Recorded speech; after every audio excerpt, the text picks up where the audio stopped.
Okay, so this is just like a violin reminder or lesson to myself or whoever wants to know how to play the violin or just know a few things about it.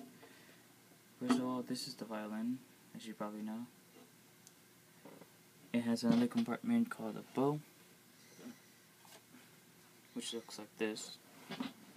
But for now, I'm not going to really use that. I'm going to show you parts of the violin. For example, this first string, which is the thinnest and the lightest, that's the E string. This other second thinnest string is the A string. This is the D string. This is the G. So basically, this is how it goes. E is the lightest, A is the second lightest, D is like in the middle, and G is the heaviest. Usually whenever you're plucking, you hold it kind of like a guitar, but since it's a violin, you have to be careful with it, and you use this hand usually. But using the other hand just to show you basic stuff. So basically, you can either use your index finger or your thumb. So you can go like this, the E string, with the A string, the D, and the G. Alright, so those are the basic strings. These are the tuners that you use for it. I'm not really the best at tuning, so I'm not really going to show you how to do that. But basically, this is how you know what a violin looks like. It's much smaller than a guitar, and trust me. When I first got it, I thought it was a lot heavier, but really it's pretty light. So I'm just going to show you the next step. Alright, the next thing with this is to always realize whenever you're standing or using the violin, you have this foot, which is your left, always like twisted to, well not twisted, but turned to 10 o'clock position, so standing that way, and you have your right foot standing in your nose position, and then you slide it back by one foot, you stand straight, and put as much, well not much, but mostly weight on your left leg, so kind of put some pressure on it, but not like try to fall forward, just like try to keep yourself balanced. Then mostly whenever you're holding it, you can hold it like this. For example, the violin's side is resting right there on your arm. Then you go like this, and just slide it straight up. And they have this neck piece right here. You just slide that straight there, and just hold it. And so you can hold it just like that.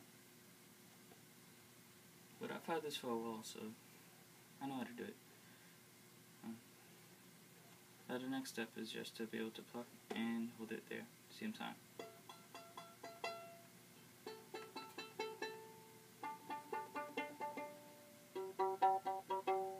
And if you realize, I'm using the opposite hand now because I'm holding it up with this hand. But usually you should always use your chin for the support on this. Never try to just hold it with your hand, because if you do, you're not going to have a proper balance and you can play off key. Now I'm going to use the bell. It might not be the best, but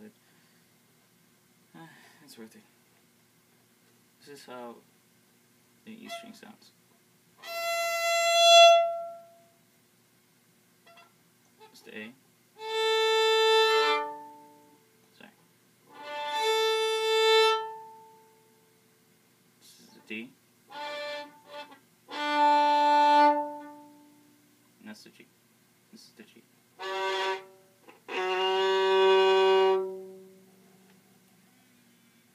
It's my personal record that the G is not exactly the best string I like to use. It doesn't have that much like a flavorful sound to me, I would say. But it's a part of the violin, so it's something you use. Now, I'll play a couple of notes, and also there's one more thing you need to know about the violin. You have, well, not all violins have this, but if you look closer, you can see mine has these stickers on it. So like, these stickers represents where your fingers should go. Not all violins have this, but usually if you buy it with it, then it'll come with it, of course. So, basically, like for now, I'll just put my finger on the D string. This is the first finger. This is a different string. Like, if you hold one finger on one string, you'd usually call it by a different sound that it would make. This is open D. This is one finger on the D string. Hear the difference?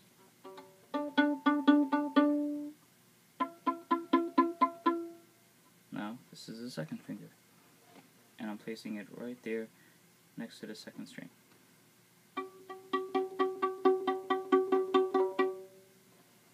And always try to pluck it, and whenever you're using a bow, right here, in this piece right here. If you play up here and you notice like just sliding, it's because you're off balance and you have to always focus here. It's not that you can't play up here, it's just that if you do, you'll fall off balance and it's more likely to go off key. Alright, so this is the third finger.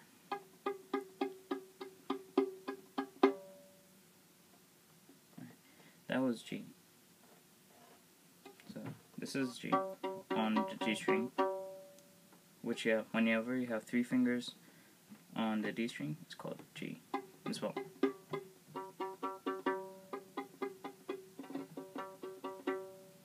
Now, there should be some sort of similar sound there, but it's not sure, it's just me, but I don't really hear it, but it's there. But this one's more deeper, so I guess that's the difference. Now I'm going to go to the first string, which is the E string, and I put my first finger there. And this is how it sounds without the string. Finger. First finger.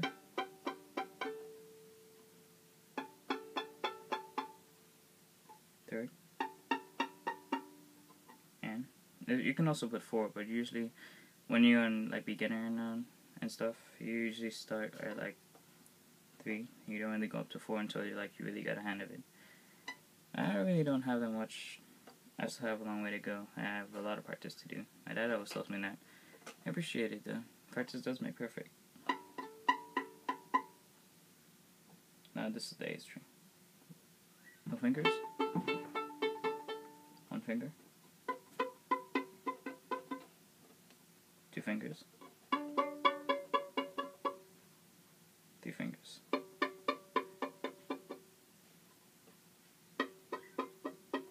Oh yeah, sorry. That's 4 fingers. It's 3, 2, 1, 0. I'm not sure if you all heard that correctly, and I'm not sure if you all can tell. These are all different. Every single string and every single finger that you put on the string has a different sound. As if you're good in science, you'll know the different type of sound waves and stuff. But just in case, try to stay in school. Alright, so this is the first finger. I also should teach you how to hold the bow. Alright, so this is your bow.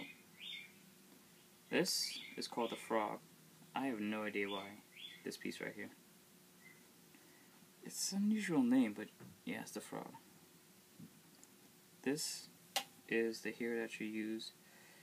Try not to be kind of weirded out or disgusted by this, but that's actually horsehair right there. But it does work when it comes to playing the violin. I've never seen anything else that actually works. And I also have this piece, which keeps your hand still, but you only finger, because you're only supposed to put one finger there. And you also, this is a metal piece where you can twist it to make like here, like either tighten or loose. But usually you want to have it tight, not like tight so that it will break off, but tight enough that it will keep balance and you'll flow. Now this is how you're supposed to hold it. Well, not the thumb.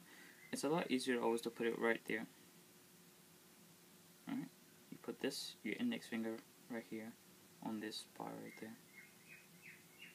And you usually have these 2 fingers, your middle finger and your ring finger right there.